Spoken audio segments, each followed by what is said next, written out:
नमस्कार दोस्तों, आप सभी का स्वागत है आपके अपने ही चैनल बेस्ट एजुकेशन पर। दोस्तों आज की वीडियो में डिस्कस करेंगे हम बहुत ही इंपॉर्टेंट क्वेश्चंस जो कि होंगे दोस्तों सामान्य हिंदी से, हिंदी व्याकरण से। दोस्तों ये हमारा हिंदी का टेस्ट नंबर 31 है। इससे पहले हमने 30 क्लासेस कंप्लीट कर लिए हैं, 30 टेस्ट लगा लिए हैं। ठीक है दोस्तों, अगर आपने वो नहीं देखे तो आप लोग चैनल की प्लेलिस्ट में जा करके देख सकते हैं, या फिर इस वीडियो के डिस्क्रिप्शन बॉक्स में सारे लिंक मिल जाएंगे सभी वीडियोज़ के, तो वहाँ से आप लोग जा करके देख सकते हैं। बहुत ही इंपॉर्टेंट है, उत्तर प्रदेश पुलिस के लिए हम दोस्तों तैयारी कर रहे हैं। आज की वीडियो दोस्तों बहुत ही इंपॉर्टेंट है। इसमें दोस्तों हम 40 क्वेश्चंस को डिस्कस करेंगे, 40 प्रश्न डिस्कस करेंगे जो कि बहुत ही इंपॉर्टेंट होंगे आपकी परीक्षा की दृष्टि से। ठीक है दोस्तों, बहुत ही इंपॉर्टेंट है। तो दोस्तों अब आपका जो एग्ज़ाम का जो टाइम है वो नज़दीक आने वाला है, तो हम क्वेश्चंस की संख्या हमने दोस्तों बढ़ा दी है।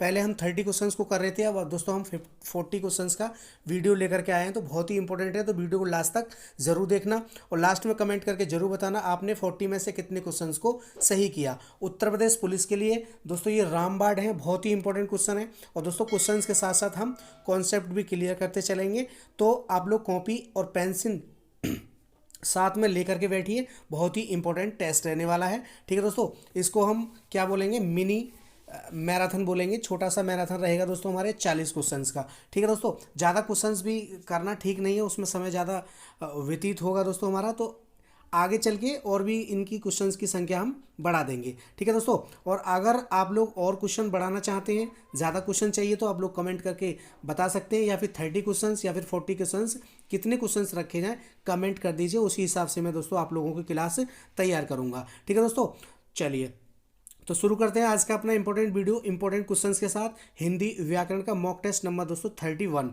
ठीक है, बहुत ही इंपॉर्टेंट है। हम 30 क्लासेस कंप्लीट कर रहे हैं, लगातार 1 महीना हो गया हमें टेस्ट लगाते हुए। 8:30 बजे रोजाना आपकी हिंदी मॉक टेस्ट आता है, तो आप लोग ज़रूर जुड़िए। इससे पहले के जितने वीडियो ज़रूर देखिए, आपके लिए बहुत हेल्प मिलेगी परीक्षा में। आप लोग 37 में से 37 क्वेश्चंस करके आएंगे अगर आपने खाली टेस्ट ही लगा लिए तो। ठीक है दोस्तों, चलिए देखते हैं। क्वेश्चन नंबर 1 है हमारी स्क्रीन पर। ये क्वेश्चन नंबर 1, शुद्ध वर्तनी का चयन कीजिए। यहाँ पर दोस्तों हमें शुद्ध वर्तनी बतानी है। निर्दर्शन, निदर्शन या फिर निदर्शन या फिर दोस्तों निर्दर्शन, बताइए इनमें से कौन सा ऑप्शन सही हो जाएगा।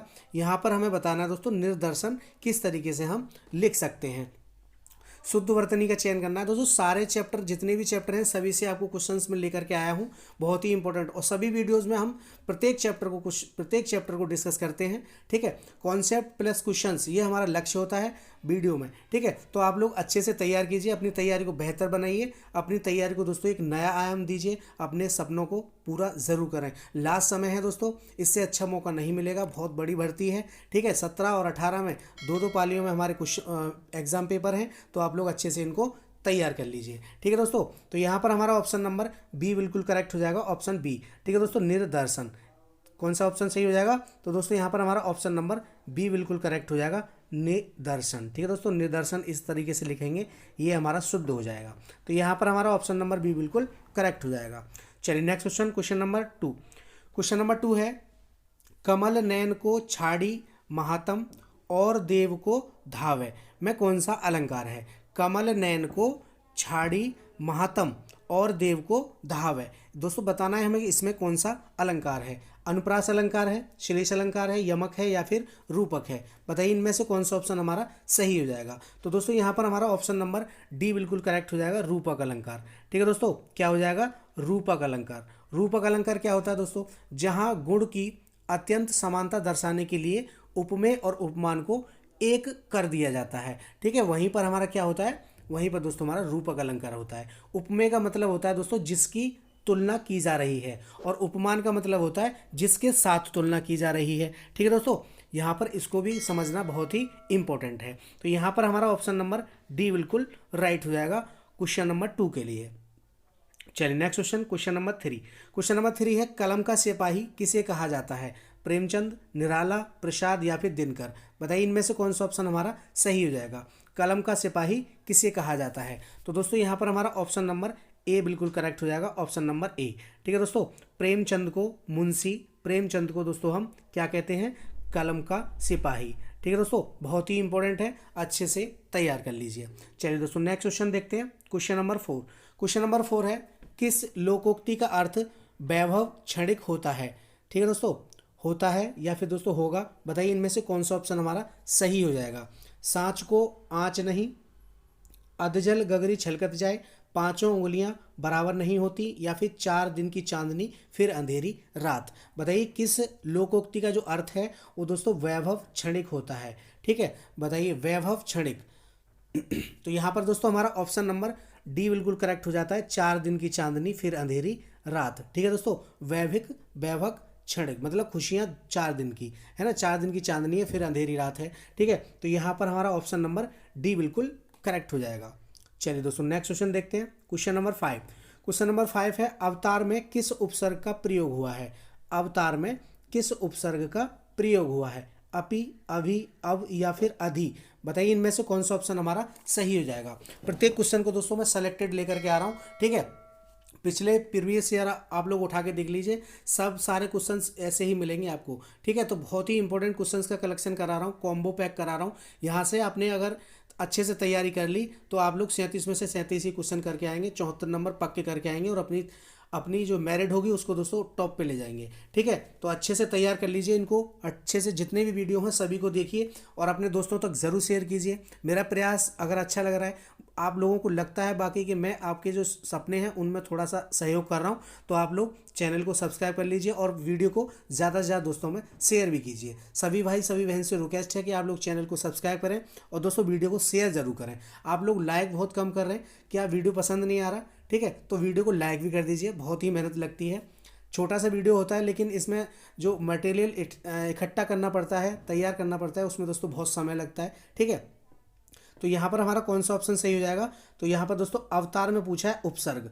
उपसर्ग क्या होते हैं, पहले सबसे पहले तो ये जान लेते हैं। तो दोस्तों उपसर्ग जो होते हैं, जो शब्दांश शब्द के आगे जुड़कर, आगे लगकर या जुड़कर उसके अर्थ में परिवर्तन कर दें, वही हमारे दोस्तों क्या होते हैं, उपसर्ग होते हैं। उपसर्ग जो होता है दोस्तों ये शब्दांश होता है। यहाँ से क्वेश्चन पूछा गया है निम्न में से शब्दांश कौन सा है ना, तो शब्द दे दिया, वाक्य दे दिया, शब्दांश दे दिया। ठीक है दोस्तों, तो यहाँ पर हमारा जो शब्दांश होता है, वो जो शब्दांश जो होता है वो शब्द के आगे जुड़ता है, उसी को हम दोस्तों उपसर्ग कहते हैं। ठीक है, और जो प्रत्यय होता है वो शब्द के पीछे जुड़ता है, होता वो भी शब्दांश है। ठीक है, तो हमसे पूछा है अवतार में किस उपसर्ग का प्रयोग हुआ है, तो यहाँ पर हमारा ऑप्शन नंबर सी बिल्कुल करेक्ट हो जाएगा दोस्तों, अब। ठीक है दोस्तों, किसका हुआ है, अब का, ऑप्शन सी बिल्कुल करेक्ट हो जाएगा। चलिए नेक्स्ट क्वेश्चन, क्वेश्चन नंबर 6।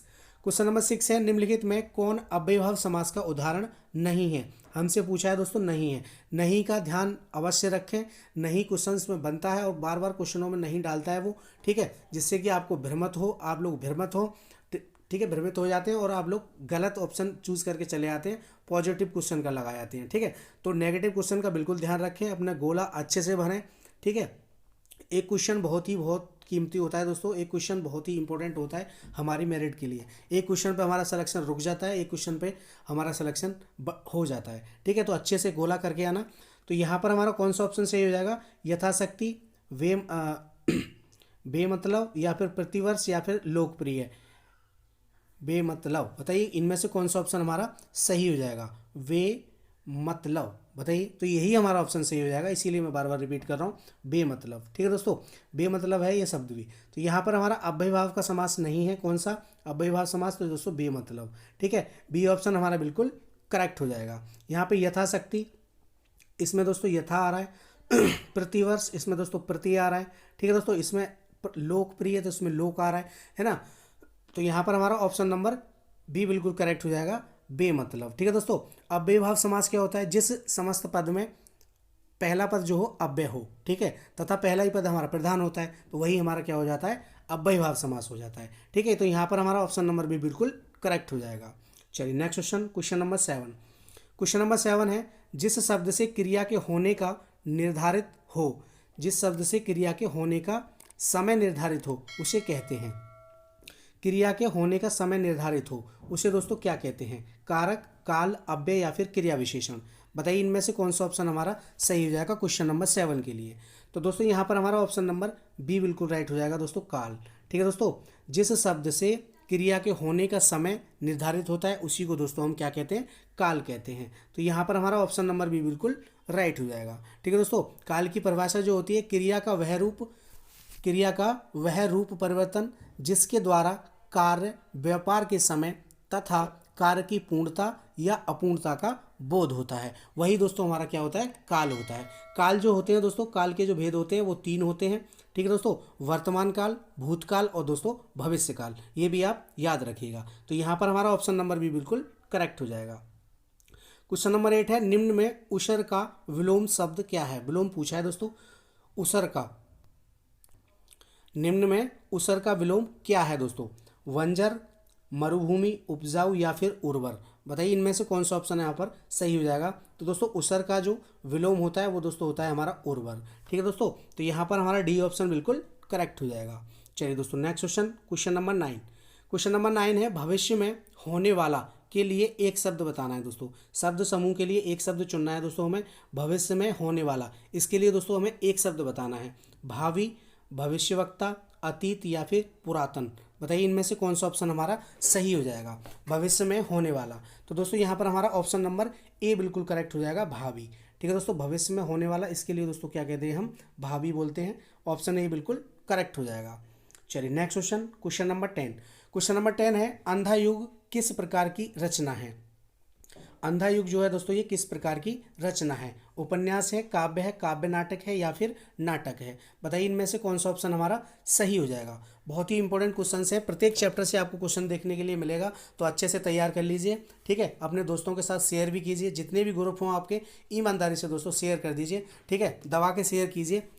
तो यहाँ पर दोस्तों हमारा ऑप्शन नंबर सी बिल्कुल करेक्ट हो जाएगा, काव्य नाटक है दोस्तों। ये काव्य नाटक है अंधा युग। अंधा युग जो काव्य नाटक है, ये दोस्तों इसके जो रचयिता हैं वो कौन है, वो है दोस्तों आपके धर्मवीर भारती। कौन है दोस्तों, धर्मवीर भारती। इसको आप याद रखिएगा, बहुत ही इंपॉर्टेंट क्वेश्चन है। तो यहाँ पर हमारा ऑप्शन नंबर सी बिल्कुल करेक्ट हो जाएगा। अंधा युग किस प्रकार की रचना है, काव्य नाटक है। ऑप्शन सी बिल्कुल करेक्ट हो जाएगा।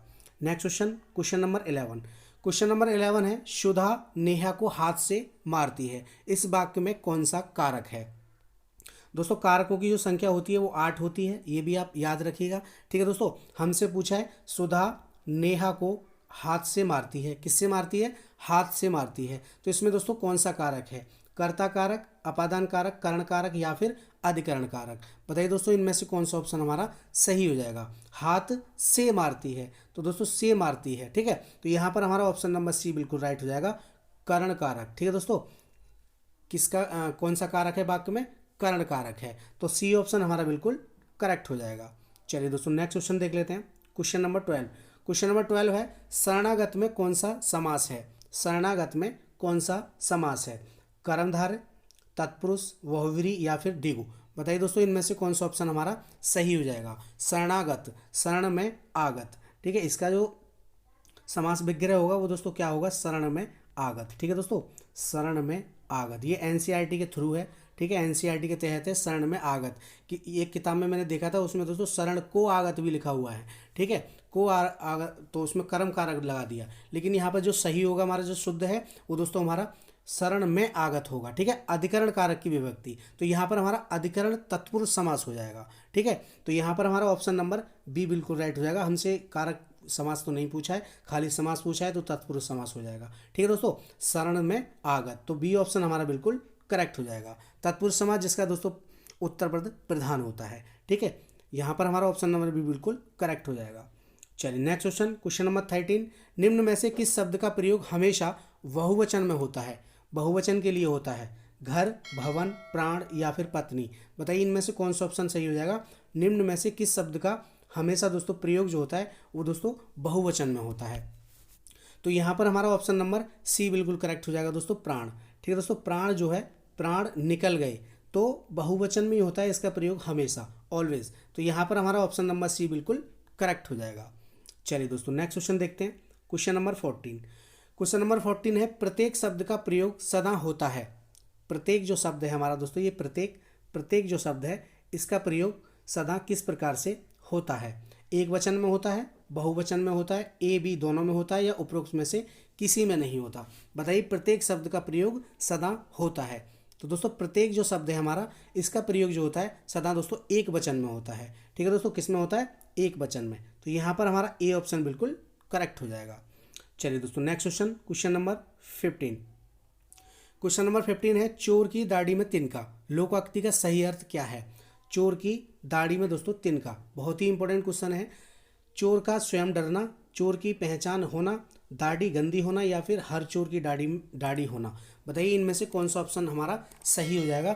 चोर की दाढ़ी में तिनका, इसका दोस्तों ये लोकोक्ति है, इसका दोस्तों सही अर्थ पूछा है हमसे। तो यहाँ पर हमारा ऑप्शन नंबर ए बिल्कुल करेक्ट हो जाएगा, चोर का स्वयं डरना। ठीक है दोस्तों, जो चोर होगा वो स्वयं डरेगा। ठीक है, पहले से ही बोल उठेगा मैंने नहीं किया, है ना। तो जो चोर होगा वो स्वयं डरेगा दोस्तों। चोर का स्वयं डरना, चोर की दाढ़ी में तिनका। तो यहाँ पर हमारा ए ऑप्शन बिल्कुल करेक्ट हो जाएगा। ठीक है ना दोस्तों। चलिए दोस्तों, चैनल पर पहली बार है तो चैनल को सब्सक्राइब कर लीजिए, बहुत ही बेनिफिट होने वाला है यहाँ से। ठीक है दोस्तों, चैनल को सब्सक्राइब कर लीजिए। सभी लोग जितने भी मेरे भाई बहन हैं, ठीक है, सभी लोग जितनी भी फैमिली है, जो भी नई फैमिली जुड़ रही है उसका वेलकम है। ठीक है दोस्तों, जितने भी लोग सब्सक्राइब कर रहे हैं उसका बहुत बहुत दिल से धन्यवाद। तो आप लोग चैनल को सब्सक्राइब कर लीजिए, साथ में बेल आइकन प्रेस कर लो, जिससे कि सभी वीडियोस का नोटिफिकेशन आपको सबसे पहले मिले। ठीक है दोस्तों, अदर जितने भी एग्जाम्स हैं, यूपी टेट हो गया, आपका एस टेट हो गया, और आगे जितने भी एग्जाम आएंगे सभी की मैं तैयारी कराऊंगा दोस्तों। ठीक है, तो यहाँ पर हमारा कौन सा ऑप्शन सही हो जाएगा। क्वेश्चन नंबर 16 के लिए क्वेश्चन है दोस्तों हमारा, राजश्री का संधि विच्छेद है दोस्तों। राजश्री का संधि विच्छेद पूछा है हमसे। राजधन ऋषि, रजधन ऋषि, राजधन ऋषि या फिर राधन ऋषि। बताइए दोस्तों इनमें से कौन सा ऑप्शन हमारा सही हो जाएगा। राजश्री का संधि विच्छेद क्या है दोस्तों, इंपॉर्टेंट है। तो दोस्तों यहाँ पर हमारा ऑप्शन नंबर ए बिल्कुल सही हो जाएगा, ऑप्शन नंबर ए, राजश्री। ठीक है दोस्तों, ए ऑप्शन बिल्कुल करेक्ट हो जाएगा। राजश्री, यहाँ पे संधि विच्छेद कर लेते हैं इसका, राजश्री। ठीक है दोस्तों, इसमें दोस्तों हमारा आ और इसका दोस्तों ऋषि, ये श्री मिल करके श्रेय क्या बनना है दोस्तों, अर बनना है। क्या बनना है, अर बनना है। ठीक है, तो ये हमारा गुण संधि का उदाहरण है। किसका है दोस्तों, गुण संधि का। ठीक है, तो यहाँ पर हमारा ऑप्शन नंबर ए बिल्कुल करेक्ट हो जाएगा। चलिए दोस्तों, नेक्स्ट क्वेश्चन देख लेते हैं। Question number 17। क्वेश्चन नंबर 17 है, कौन सा संयुक्त स्वर का उदाहरण नहीं है। संयुक्त स्वर का उदाहरण नहीं है, ए, आई, ओ या फिर आ। बताइए इनमें से कौन सा ऑप्शन हमारा सही हो जाएगा। संयुक्त स्वर का उदाहरण नहीं है, पूछा है हमसे, नहीं है। तो यहाँ पर दोस्तों हमारा ऑप्शन नंबर डी बिल्कुल राइट हो जाएगा। आ जो होता है ये हमारा संयुक्त स्वर का उदाहरण नहीं है। ए हो गया, आई हो गया, ओ हो गया, ये तीनों ही हमारे संयुक्त स्वर के उदाहरण है। तो ऑप्शन नंबर डी बिल्कुल करेक्ट हो जाएगा। चलिए दोस्तों, नेक्स्ट क्वेश्चन देख लेते हैं। Question number 18। क्वेश्चन नंबर 18 है, चेयरमैन शब्द है। चेयरमैन दोस्तों कैसा शब्द है। ऑप्शन ए तत्सम, ऑप्शन बी तद्भव, ऑप्शन सी देशज या फिर ऑप्शन डी विदेशज। बताइए इनमें से कौन सा ऑप्शन हमारा सही हो जाएगा। चेयरमैन जो है दोस्तों ये किस प्रकार का शब्द है। तत्सम शब्द दोस्तों कौन से होते हैं। तत्सम शब्द वे होते हैं जो संस्कृत भाषा के ज्यों के त्यों हिंदी में प्रयोग होते हैं। तद्भव शब्द वे होते हैं दोस्तों जो संस्कृत भाषा के होते हैं लेकिन उनका रूप परिवर्तित करके हम हिंदी में प्रयोग करते हैं। देशज शब्द वे होते हैं तो जो दोस्तों भारतीय स्थानीय भाषा के जो शब्द होते हैं वो देशज होते हैं। डंडा हो गया, है ना, लठिया हो गया, लठ हो गया, खूंटी हो गया, है ना दोस्तों, लुटिया हो गया, चुटिया हो गया। इस प्रकार से जितने भी शब्द हैं, मैंने दोस्तों स्टोरी लगाई थी कम्युनिटी में, चैनल पे, वहाँ पर मैंने ये क्वेश्चन लगाया था, डंडा किस प्रकार का शब्द है।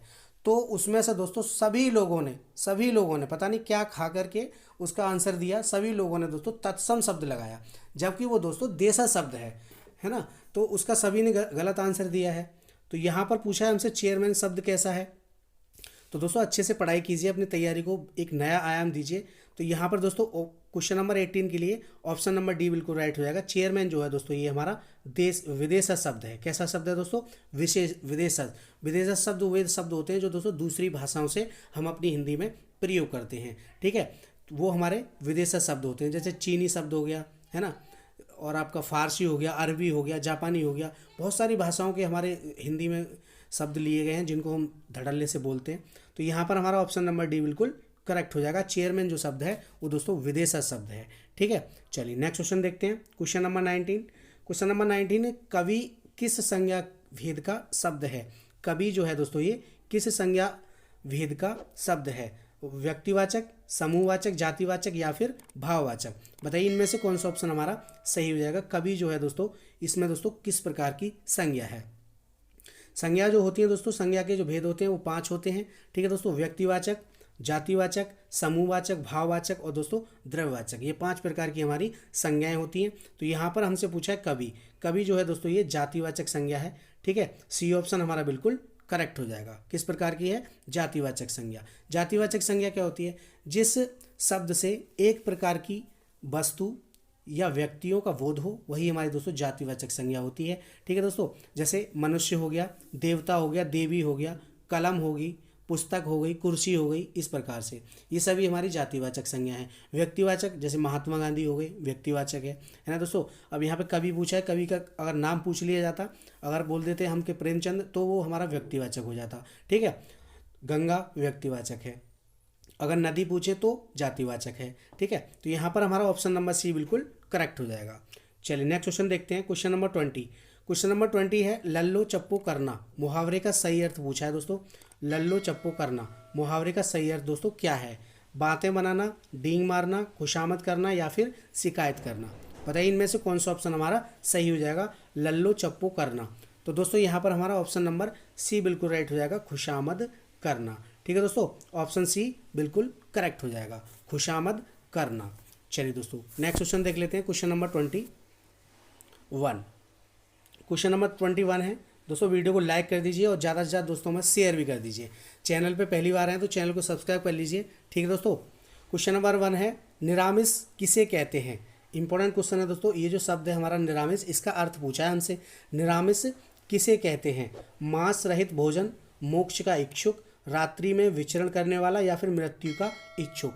बताइए इनमें से कौन सा ऑप्शन हमारा सही हो जाएगा? निरामिस किसे कहते हैं?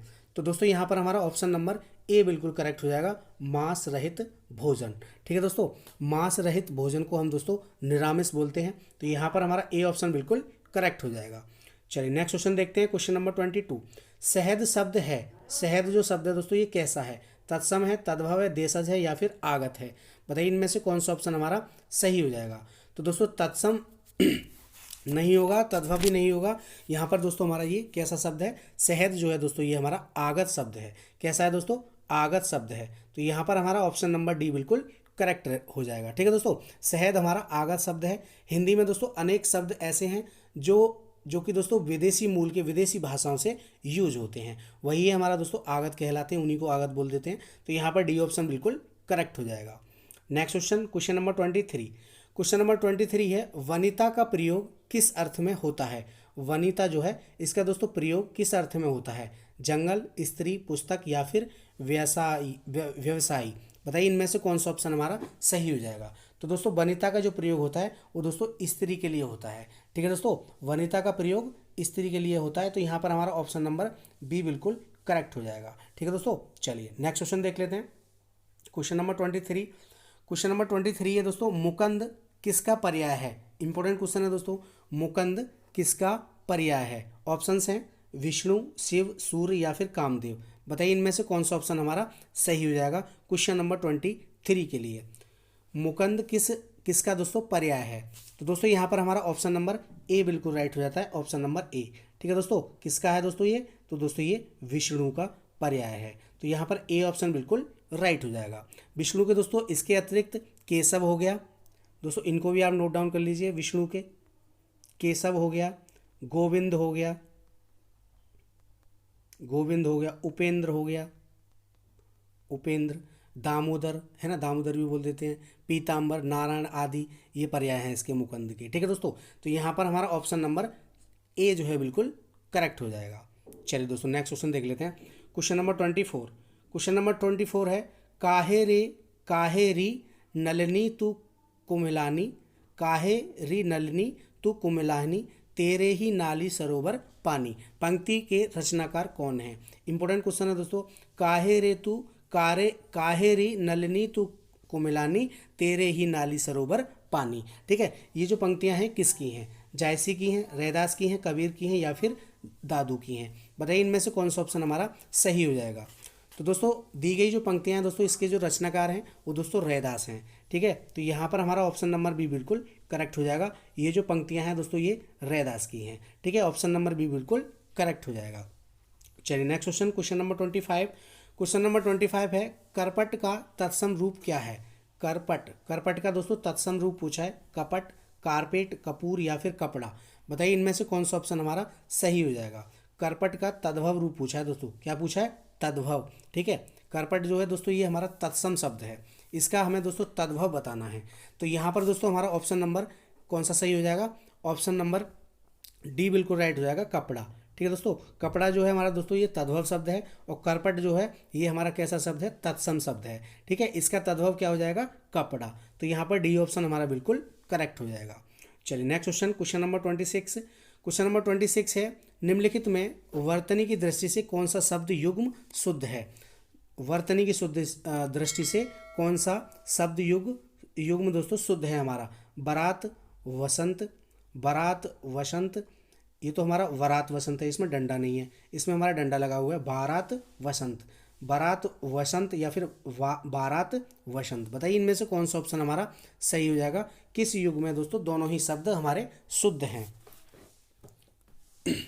तो दोस्तों यहाँ पर हमारा ऑप्शन नंबर बी बिल्कुल राइट हो जाएगा। हम दोस्तों वरात नहीं बोलते, बारात बोलते हैं। ठीक है दोस्तों, क्या होता है हमारा, बारात होता है। ठीक है, बारात और वसंत इस प्रकार से लिखा जाता है, वसंत भी।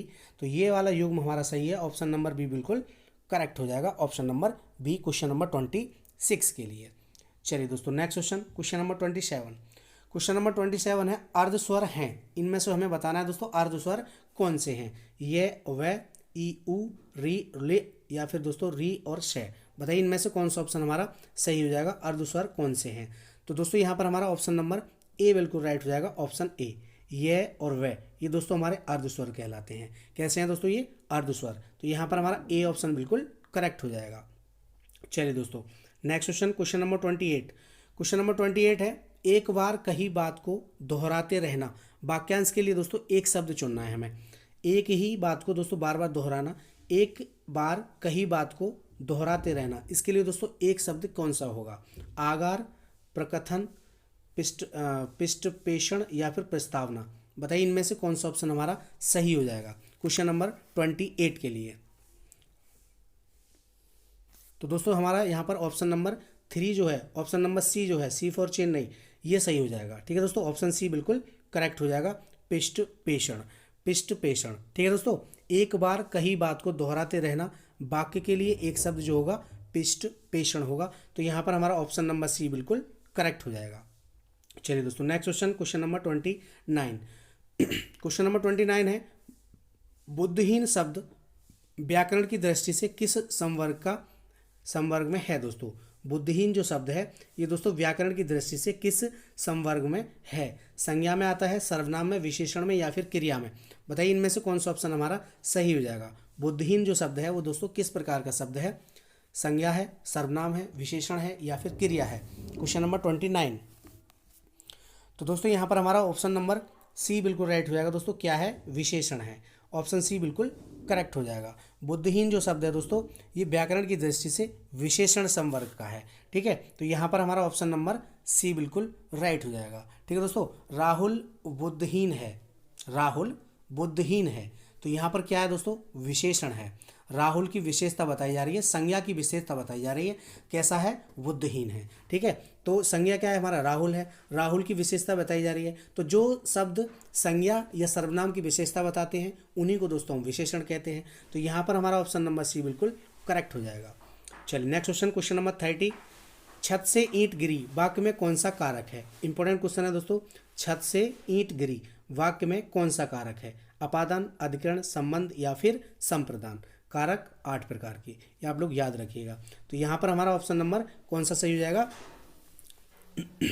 ऑप्शन नंबर ए बिल्कुल राइट हो जाएगा, अपादान कारक। ठीक है दोस्तों, जहाँ पर अलगाव हो, किसी चीज़, कोई चीज़ अलग हो। ठीक है, तो छत से ईंट गिरी, तो ईंट जो है छत से अलग हो रही है, अलगाव हो रहा है, तो वही हमारा कौन सा हो जाता है, अपादान कारक हो जाता है। ठीक है, तो यहाँ पर हमारा ऑप्शन नंबर ए बिल्कुल राइट हो जाएगा, अपादान कारक। ठीक है दोस्तों, कौन सा हो जाएगा, अपादान कारक। ठीक है, संज्ञा या सर्वनाम के जिस रूप से दूर होने, है ना, निकलने आदि का भाव प्रकट होता है, वही हमारे क्या हो जाता है, अपादान कारक होता है। तो छत से ईंट गिरी, तो छत से दोस्तों ईंट क्या हो रही है, अलग हो रही है। ठीक है, तो यहाँ पर हमारा ऑप्शन नंबर ए बिल्कुल करेक्ट हो जाएगा। चलिए नेक्स्ट क्वेश्चन, क्वेश्चन नंबर 31। महोर्मी, महोर्मी का संधि विच्छेद पूछा है हमसे। महोर्मी, महोर्मी का संधि विच्छेद दोस्तों क्या होगा। महत धन उर्मी, महाधन उर्मी या फिर महाधन उर्मी या फिर महंतधर ममरी। बताइए इनमें से कौन सा ऑप्शन हमारा सही हो जाएगा। बताइए इनमें से कौन सा ऑप्शन करेक्ट हो जाएगा। तो दोस्तों यहाँ पर हमारा ऑप्शन नंबर 3 जो है, ऑप्शन नंबर सी जो है बिल्कुल करेक्ट हो जाएगा, ऑप्शन नंबर सी। ठीक है दोस्तों, महाधन उर्मी, महाधन उर्मी। ठीक है, तो यहाँ पर हमारा ऑप्शन नंबर सी बिल्कुल करेक्ट हो जाएगा। इसका दोस्तों आ, बड़ा आ, और दोस्तों इसका हमारा ऊ, बड़ा ऊ, मिलकर के क्या बनना है दोस्तों, ओ बनना है। क्या बनना है, ओ, महोर्मी। ठीक है, तो ये हमारा किस संधि का उदाहरण है, तो दोस्तों ये हमारा गुण संधि का उदाहरण बनता है। ठीक है दोस्तों, प्रयुक्त शब्द में कौन सी संधि है, गुण संधि। अगर पूछे तो संधि का नाम गुण संधि है। ठीक है, तो यहाँ पर हमारा ऑप्शन नंबर सी बिल्कुल करेक्ट हो जाएगा। चलिए next question, question number 32। Question number 32 है समिष्ट, समिष्ट का विपरीतार्थ पूछा है दोस्तों। समिष्ट का विपरीतार्थी शब्द क्या होगा, विशिष्ट, अशिष्ट, अपुष्ट या फिर व्यष्ट। बताइए दोस्तों इनमें से कौन सा ऑप्शन हमारा सही हो जाएगा। समिष्टि, समिष्टि का पूछा है, तो दोस्तों समष्टि का जो विपरीतार्थिक शब्द होगा वो दोस्तों हमारा व्यष्टि होगा। क्या होगा, व्यष्टि। तो यहाँ पर हमारा ऑप्शन नंबर डी बिल्कुल करेक्ट हो जाएगा। कौन सा हो जाएगा, option number D, option D बिल्कुल करेक्ट हो जाएगा क्वेश्चन नंबर 32 के लिए। चलिए दोस्तों नेक्स्ट क्वेश्चन देख लेते हैं। Question number 33। क्वेश्चन नंबर 33 है दोस्तों, व्याकरण दर्पण किसकी रचना है। इंपॉर्टेंट क्वेश्चन है दोस्तों, व्याकरण दर्पण किसकी रचना है। शिव पूजन सहायक, किशोरीदास वाजपेयी, रामचंद्र शुक्ल या फिर श्याम सुंदर दास। बताइए इनमें से कौन सा ऑप्शन हमारा सही हो जाएगा, व्याकरण दर्पण किसकी रचना है। तो दोस्तों यहाँ पर हमारा ऑप्शन नंबर ए बिल्कुल राइट हो जाएगा, शिव पूजन सहाय। ठीक है, ए ऑप्शन बिल्कुल करेक्ट हो जाएगा। चलिए दोस्तों next question, question number 34। Question number 34 है सूरदास प्रेमचंद के किस उपन्यास का पात्र है।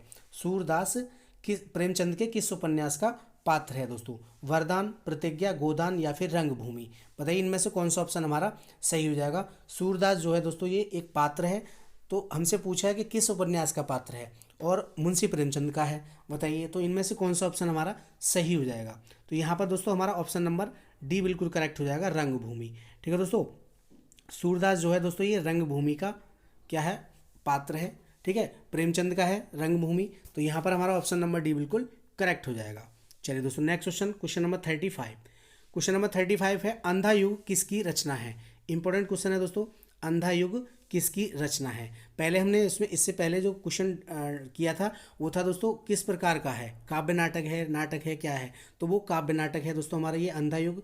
अब पूछा है हमसे कि किसकी रचना है, प्रेमचंद की है, महादेव वर्मा, धर्मवीर भारती या फिर भूषण। बताइए इनमें से कौन सा ऑप्शन हमारा सही हो जाएगा। अंधा युग दोस्तों किसकी रचना है, तो दोस्तों यहाँ पर हमारा ऑप्शन नंबर सी बिल्कुल करेक्ट हो जाएगा। अंधा युग जो है दोस्तों ये धर्मवीर भारती की रचना है दोस्तों। किसकी है दोस्तों, धर्मवीर भारती की। इंपॉर्टेंट है दोस्तों, याद रखिएगा। धर्मवीर भारती की और भी रचनाएं हमारी, अंधा युग हो गया, कनुप्रिया, सपना, अभी भी, ठंडा लोहा, देशांतर, गुनाहों का देवता। गुनाहों का देवता बहुत ही इंपॉर्टेंट है, इसको आप अच्छे से नोट डाउन कर लीजिए। अंधा युग, कनुप्रिया और गुनाहों का देवता ये बार बार रिपीट होते हैं, तो इनको अच्छे से याद कर लीजिए। ये धर्मवीर भारती के ही रचनाएं हैं। ठीक है, तो यहाँ पर हमारा ऑप्शन नंबर सी बिल्कुल करेक्ट हो जाएगा। चलिए नेक्स्ट क्वेश्चन, क्वेश्चन नंबर 36। विशिष्ट शब्द का विलोम शब्द पूछा है हमसे दोस्तों। विशिष्ट शब्द का विलोम शब्द है दोस्तों सामान्य, विशुद्ध, लघु या फिर अविवेक। बताइए इनमें से कौन सा ऑप्शन हमारा सही हो जाएगा। विशिष्ट का दोस्तों विलोम शब्द जो होता है वो दोस्तों सामान्य होता है। क्या होता है दोस्तों, सामान्य। ठीक है, सामान्य होता है, तो ऑप्शन नंबर ए बिल्कुल करेक्ट हो जाएगा। चलिए नेक्स्ट क्वेश्चन, क्वेश्चन नंबर 37। निम्न में से कौन पुत्री का पर्याय नहीं है। हमसे पूछा है दोस्तों, नहीं है, पुत्री का पर्यायवाची नहीं है। नंदिनी, दुहिता, तनुजा या फिर दारा। बताइए इनमें से कौन सा ऑप्शन हमारा सही हो जाएगा। पुत्री का पर्यायवाची नहीं है, तो दोस्तों नंदिनी, दुहिता और तनुजा ये तीनों हमारे पुत्री के पर्यायवाची हैं। ठीक है दोस्तों, हमसे पूछा है नहीं है, तो दारा जो है ये हमारा ऑप्शन डी बिल्कुल करेक्ट हो जाएगा, दारा। ठीक है दोस्तों, दारा जो है दोस्तों ये पत्नी का पर्यायवाची है। ठीक है, पुत्री का नहीं है, तो यहाँ पर हमारा ऑप्शन नंबर डी बिल्कुल करेक्ट हो जाएगा। चलिए next question, question number 38। Question number 38 है महात्मा शब्द में प्रयुक्त समास है। महात्मा में दोस्तों कौन सा समास होगा, अव्ययभाव, कर्मधार, द्विगु या फिर तत्पुरुष समास। बताइए इनमें से कौन सा ऑप्शन हमारा सही हो जाएगा। महात्मा में दोस्तों हमसे समास पूछा है, तो बताइए कौन सा ऑप्शन यहाँ पर सही हो जाएगा। तो दोस्तों यहाँ पर हमारा ऑप्शन नंबर कौन सा सही हो जाएगा, बी ऑप्शन बिल्कुल करेक्ट हो जाएगा, कर्मधार। ठीक है दोस्तों, महात्मा में कौन सा समास है, कर्मधारय समास हो जाएगा। ठीक है दोस्तों, महान आत्मा, ठीक है, या फिर ऐसे भी बोल सकते हैं महान आत्मा है जो, ठीक है, महान है जो आत्मा है ना, इस प्रकार से। तो यहाँ पर हमारा ऑप्शन नंबर बी बिल्कुल राइट हो जाएगा, कर्मधारय समास। चलिए next question, question number 39। Question number 39 है, कौन सा शब्द पुल्लिंग है। इंपॉर्टेंट क्वेश्चन है दोस्तों, कौन सा शब्द पुल्लिंग है। ऑप्शन ए दया, ऑप्शन बी घटना, ऑप्शन सी गिलहरी, या फिर ऑप्शन डी दही। बताइए इनमें से कौन सा ऑप्शन हमारा सही हो जाएगा, कौन सा शब्द पुल्लिंग है। तो दोस्तों इस क्वेश्चन का जो मेरा उद्देश्य है लेने का वो इसलिए है क्योंकि मैंने इससे एक पार्ट है हमारा 20 शायद 7वां देखा शायद, उसमें दोस्तों मैंने ये क्वेश्चन गलत करा दिया था, मतलब टिक गलत हो गया था, समझाया सही था, उसमें दोस्तों गलत हो गया था। तो इसी उद्देश्य से मैंने इसको डाला है इसमें। तो यहाँ पर दोस्तों हमारा ऑप्शन नंबर डी बिल्कुल राइट हो जाएगा, दही। ठीक है, दही जो है दोस्तों ये हमारा पुल्लिंग शब्द है। कैसा शब्द है, पुल्लिंग। दया हो गया, घटना, गिलहरी, ये सभी हमारे कैसे हैं, स्त्रीलिंग है। ठीक है, दही जो होता है हमेशा पुल्लिंग में यूज होता है, आप लोग याद रखिए अच्छे से, इसको नोट डाउन कर लीजिए। तो डी ऑप्शन हमारा बिल्कुल करेक्ट हो जाएगा। चलिए दोस्तों नेक्स्ट क्वेश्चन, क्वेश्चन नंबर 40 और इस वीडियो का दोस्तों लास्ट, सर्वनाम के कितने भेद होते हैं। सर्वनाम के कितने भेद होते हैं, 6, 8, 11 या फिर 5। बताइए इनमें से कौन सा ऑप्शन हमारा सही हो जाएगा। तो दोस्तों सर्वनाम के जो भेद होते हैं वो दोस्तों 6 होते हैं। कितने होते हैं दोस्तों, 6 होते हैं। कौन कौन से होते हैं, पुरुषवाचक सर्वनाम, निजवाचक, अनिश्चयवाचक, निश्चयवाचक, अनिश्चयवाचक, और दोस्तों आपका दोस्तों संबंधवाचक, और दोस्तों प्रश्नवाचक। ठीक है, इनको आप अच्छे से नोट डाउन कर लीजिए। पुरुषवाचक, निजवाचक, निश्चयवाचक, अनिश्चयवाचक, संबंधवाचक और दोस्तों प्रश्नवाचक, ये हमारे 6 प्रकार के सर्वनाम होते हैं। दोस्तों पुरुषवाचक जो सर्वनाम है इसके दोस्तों 3 भेद होते हैं। उत्तम पुरुष जिसके अंतर्गत मैं या हम आते हैं, ठीक है, वक्ता आता है जिसको हम दोस्तों प्रथम पुरुष भी कहते हैं। दूसरा होता है मध्यम पुरुष और तीसरा होता है अन्य पुरुष। मध्यम पुरुष के अंतर्गत तू, तुम, आप लोग, है ना, श्रोता जिनको हम श्रोता बोलते हैं। मैं दोस्तों वक्ता हूँ जिसको वक्ता बोलते हैं, वो होता है दोस्तों प्रथम पुरुष या फिर दोस्तों उत्तम पुरुष। जो आपके लिए मैं बोल रहा हूँ तो मैं वक्ता हो गया, आप लोग सुन रहे हैं तो आप लोग श्रोता हो गए, मध्यम पुरुष के अंतर्गत आएंगे। ठीक है दोस्तों, अन्य पुरुष वह, यह, वे, ये, है ना, दूर वह, तो वो हमारा अन्य पुरुष हो जाएगा दूर के लिए। तो यहाँ पर हमारा ऑप्शन नंबर ए जो है बिल्कुल करेक्ट हो जाएगा। ठीक है दोस्तों, तो ये थे मोस्ट 40 क्वेश्चंस। वीडियो कैसा रहा कमेंट करके जरूर बताना। आपने 40 में से कितने क्वेश्चंस को सही किया कमेंट जरूर करना। ठीक है दोस्तों, ये हमारी पहली क्लास है जिसमें हमने 40 क्वेश्चंस को डिस्कस किया है। इससे पहले हम 30 क्वेश्चंस का टेस्ट लगा रहे थे। अब दोस्तों समय नज़दीक आ रहा है तो क्वेश्चंस को बढ़ा दिया है मैंने दोस्तों। तो वीडियो कैसा रहा कमेंट जरूर करना, अपने दोस्तों के साथ शेयर भी करना, ज़्यादा से ज़्यादा दोस्तों में शेयर करना, और वीडियो को दोस्तों लाइक कर दीजिए, है ना।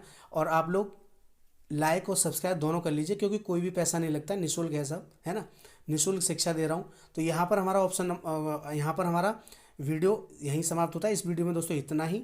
नेक्स्ट वीडियो मिलेंगे नेक्स्ट पास के साथ, ठीक है, नए क्वेश्चंस के साथ। तब तक के लिए जय हिंद, जय भारत, धन्यवाद दोस्तों। रोजाना 8:30 बजे क्लास से जरूर जुड़िए, ठीक है। रोजाना 8:30 बजे हमारा मॉक टेस्ट होगा, ठीक है दोस्तों। और अपने दोस्तों में शेयर कर दीजिए। चैनल पर नए हैं तो चैनल को सब्सक्राइब भी कर लीजिए। धन्यवाद दोस्तों।